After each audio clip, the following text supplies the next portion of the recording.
शिवम सिंह नाम है हमारा और आप देखना शुरू कर चुके हैं सिमरा दर्पण न्यूज। बात करते हैं उत्तर प्रदेश के जौनपुर के मछली शहर की। बात करते हैं कि किस तरीके से भू माफिया जबरन जमीनों पर कब्जा कर रहे हैं। पीड़ित ने लगाया आरोप कि एसडीएम के आदेशों का पालन न करते हुए, एसडीएम के आदेशों की अवहेलना करते हुए सीओ और थाना प्रभारी चौकी इंचार्ज मिली भगत से और भू माफियों का जमीन का कब्जा जबरन अवैध कब्जा करा रहे हैं। और यहीं पे बता दें कि भू माफिया रामलीला कमेटी के सदस्य होने के कारण रामलीला की जमीन पर भी और पीड़ित के जमीन पर भी जबरन कब्जा किया जा रहा है। प्रशासन की मिली भगत, पुलिस की मिली भगत से यहीं पर एसडीएम के आदेशानुसार जो एसडीएम का आदेश है उसकी अवहेलना की है, उसको दरकिनारे रख दिया है, ताक पर रख दिया है और भू माफियों के साथ मिली भगत से जमीन का अवैध कब्जा कराया जा रहा है। अब वो वीडियो दिखाते हैं जिसमें पीड़ित ने अपने दर्द कैसे बयां किया है। इस तरह से आपकी ज़मीन पर अवैध तरह से निर्माण हो रहा है, विपक्षी कर रहा है, आप क्या कर रहे हैं इसके बारे में? जो है प्रशासन मदद नहीं कर रहा है। भैया हम दर बदर की सिर्फ ठोकर खा रहे हैं। इस ज़मीन की हमारे पास डिग्री भी है और 1921 का रजिस्टर रेहननामा भी है, जो कि वैध तरीके से एकदम ओरिजिनल तरीके से हमारे पास कागज़ है। लेकिन हम थाने में जाते हैं या कहीं भी जाते हैं, कोई सुनवाई नहीं होती। अभी 12/3/2020 को एसडीएम साहब के महोदय में, एसडीएम साहब के कोर्ट में हम लोगों का मुकदमा भी चला, जिसमें यह आदेश पारित हुआ। देखिए आदेश हमारे हाथ में है।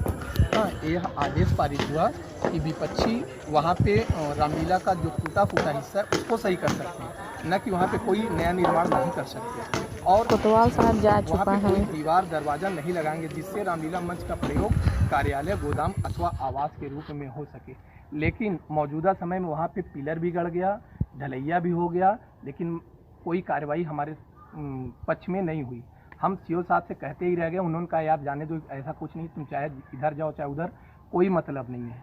कोतवाली भी गए, वहाँ उस समय पंकज पांडे जी थे और उन्होंने भी मेरा कोई मदद नहीं किया। मौजूदा समय में हमें आस जगा कि नए कोतवाल साहब आए हैं, दिनेश प्रकाश पांडे जी, उनके पास भी हम गए और एसडीएम साहब से मैंने 7 तारीख को मैं गया वहाँ, तो उन्होंने दोबारा आदेश किया कि एसएसपी मछली शहर संलग्न आदेश दिनांक 12/3/2020 का अवलोकन करें एवं अनुपालन करें, शांति व्यवस्था कायम रखें। शांति व्यवस्था के नाम पे हम वहाँ पे गए कि सर ये देख लीजिए हमारे पास आदेश है, विपक्षी वहाँ पे गलत तरीके से निर्माण करवा रहे हैं। उन्होंने हमें ही अंदर डाल दिया और शाम को छोड़े 154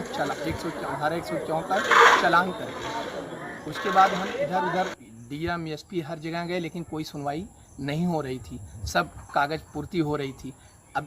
अभी मैं आज 14 तारीख को एडीजी वाराणसी जोन वाराणसी गया, तो वहाँ से सर ने हमें आश्वासन दिया कि बेटा कोई ज़मीन कब्जा नहीं होगा और जो भी कानून का नियम कानून है उसी हिसाब से काम होगा। अगर कोर्ट का आदेश आपके पास है तो बेटा उसी हिसाब से काम होगा। मैं अभी आपके सीओ मछली शहर श्री विजय सिंह जी को फ़ोन करता हूँ, हाँ, और आप जाओ उनसे मिल लो और आपके पक्ष में ही काम होगा। कोतवाल साहब जा चुका कानून है, को हटा करके काम नहीं होगा, कानून के हित में काम होगा। कोई गलत तरीके से कोई भी निर्माण नहीं हो पाएगा। और बेटा जाओ, आपका काम हो जाएगा, जाओ, मैं फ़ोन कर दे रहा हूँ। मैं वहाँ पे गया लेकिन कोई मतलब नहीं निकला। सीओ साहब ने बोला कि जाके आप एसडीएम से मिलो, ऐसा फिर से आदेश कराओ, ऐसा कराओ, मैं कुछ नहीं कर सकता। तो बताइए सर, अगर जब कोर्ट का आदेश नहीं माना जाएगा तो फिर एक गरीब असहाय लोग किधर जाएंगे? जब कोर्ट का ही मामला नहीं कुछ होगा तो हम लोग कहाँ जाएंगे? आप बताइए। कोई उच्च अधिकारी आपकी बात नहीं सुन रही है? जी, उच्च अधिकारी सुनते हैं, 2 दिन सुनते हैं, उसके बाद इधर उधर। लेकिन एडीजे वाराणसी ने बोला कि बेटा आपके साथ गलत नहीं होगा, जाओ, मैं सीओ साहब को बोल दे रहा हूँ, आप जाके उनसे मिल लेना। लेकिन हम गए वहाँ पे, हमारा मुलाकात नहीं हो पाया। फ़ोन से वार्ता हुई तो उन्होंने बोला कि यार आप एसडीएम साहब के पास जाओ, इनके पास जाओ, उनके पास जाओ, हमसे कोई मतलब नहीं है। और दिनेश प्रकाश पांडे जी जो कि मछली शहर के इस समय कोतवाल हैं, वो भी कोई रिस्पांस नहीं दे रहे हैं।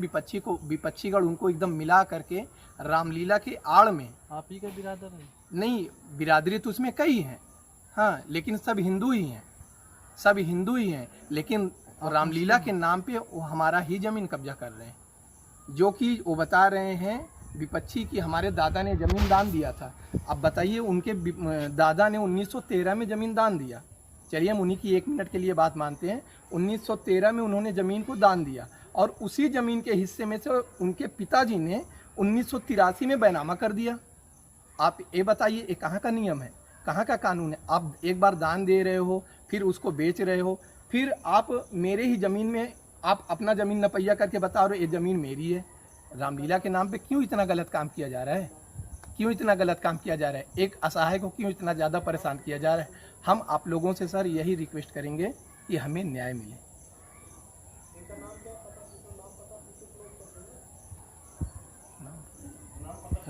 नाम आपका क्या है? क्या नाम है आपका? हमारा नाम ब्रिजेश कुमार अग्रहरी उर्फ गुड्डू है।